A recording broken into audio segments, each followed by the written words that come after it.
Jail भरो तहरीक में गिरफ्तार तहरीक इंसाफ के वाइस चेयरमैन शाह महमूद कुरैशी को 30 दिन के लिए नजरबंद कर दिया गया। डिप्टी कमिश्नर लाहौर की सिफारिश पर महकमे दाखिला पंजाब ने शाह महमूद की नजरबंदी का नोटिफिकेशन जारी कर दिया। शाह महमूद कुरैशी को maintenance of public order ordinance के तहत 1 माह के लिए अटक जेल में बंद किया गया। तहरीक इंसाफ के वाइस चेयरमैन शाह महमूद कुरैशी को कोट लखपत से अटक जेल मुंतकिल किया गया था।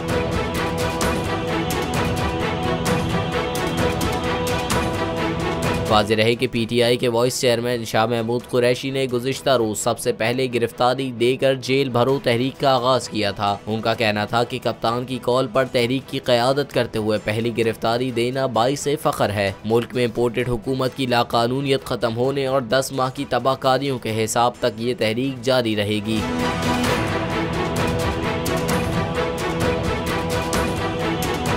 इम्पोर्टेड हुकूमत और उनकी हवारियों की अदलिया के खिलाफ हर्जा सराई, मरियम नवाज की अदलिया और फाजिल जज साहिबान पर शदीद तनकीद। इस घिनौनी साजिश को बेनकाब करने पर बोल को एक दफा फिर नशरियात की बंदिश का सामना करना पड़ रहा है। बोल अदलिया की इज्जत के लिए खड़ा है और खड़ा रहेगा।